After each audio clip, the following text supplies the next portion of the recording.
Alright, so we're going to show you the tubular jaw and how to use it. So first of all, we're going to make sure our settings are updated.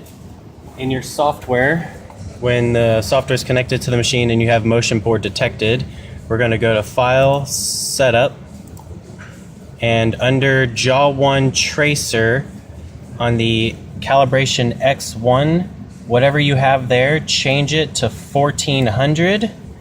You can pause the video if you need to do this part. 1400, change calibration X2 to 1400 as well, and then hit Master Update.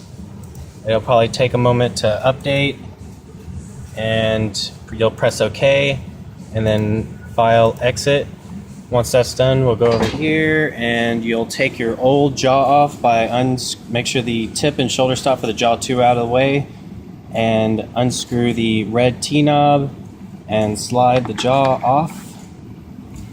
And at that point you can slide your tubular jaw on. But before we do that, we're going to install our tubular tracer and tubular cutter.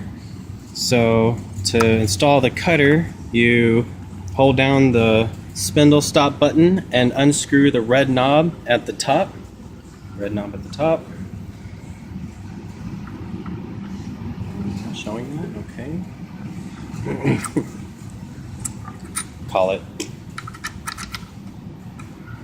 And this is our new tubular cutter. It's bigger in diameter and it has 4 flutes on it. Looks kind of like an X. Put that in there. Spindle stop button and tighten the red knob at the top until it's firm. And then for the tracer, you'll take the Allen wrench and take the screw out. And then you'll have your tracer. Now it's important that you put the tracer up to where 1/2 inch is sticking out or under. Actually, probably best would be right under 1/2 inch. So here we got our caliper, that's 1/2 inch. We'll make a measurement here.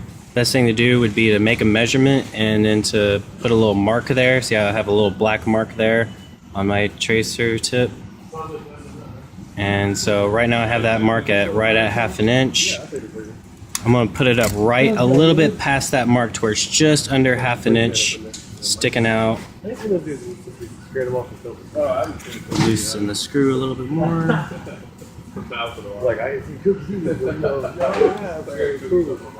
Alright, so I'm going to make my mark disappear. So that's just under 1/2 inch, probably 0.475 inches. That's what that's going to be.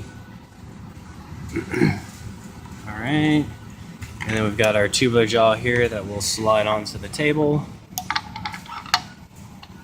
And then lock it down with the red T-knob. And we're ready to go. So first of all, we'll open up the jaw. This has kind of like a hinge thing going on here where it sits like that. So you just open that up. And we're going to go ahead and duplicate a tubular key here. So the notch goes to the back into this little cutout here in the back. So just hold that up against that, bring this down, and start tightening the red knob. Make sure the notch goes into that recess there. And now we're ready to start tracing. Let's go select the key in our software here. This is the most common Chicago style key. So to select the key, we'll go to Type Manufacturer, and from the drop down we'll go down to the T's where it says tubular. You'll see we have several options here. This is really the most common one. You'll probably always use the Chicago one. And then you'll select the key blank there, and that'll bring the key up and you'll see the diagram there. And so now we're ready to hit trace. So I'm going to hit trace, and this is going to trace now.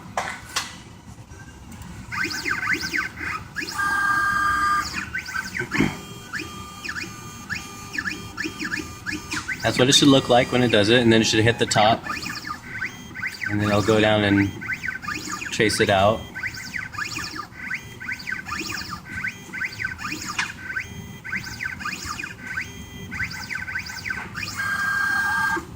right, and then you'll see the readings over here on the screen. So that was a 3, 2, 7, 3, 3, 6, 7. All right, so we're going to cut that now on a blank. So we're going to take this out. We're going to take a blank, put it right back in there, same way. Make sure your tracer's flipped up. And then all you gotta do is come over here and hit the start button. And this is what it will do. It'll tell you to make sure you have the cutter 4 in there. So this is gonna be the cutter 4.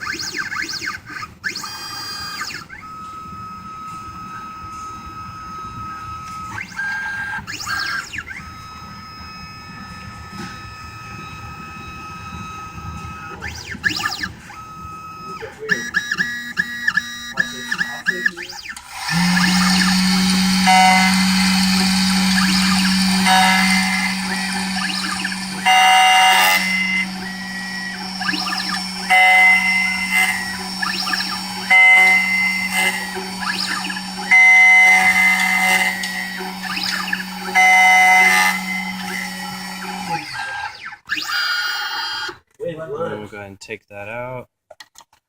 If you want to clean it up at all, then you can go over here and hit the brush button, and that'll turn the brush on. You kind of brush it off a little, make it look nice. And then here we have our duplicated key. And that's all there is to it. And then make sure that you have the latest version of software before you go trying to do this, or else it's not going to work. The version of software you need to have is, and you can find this out by going to Help, and then About, and it'll say 5.38.8 or higher will do this. Okay? Thank you very much.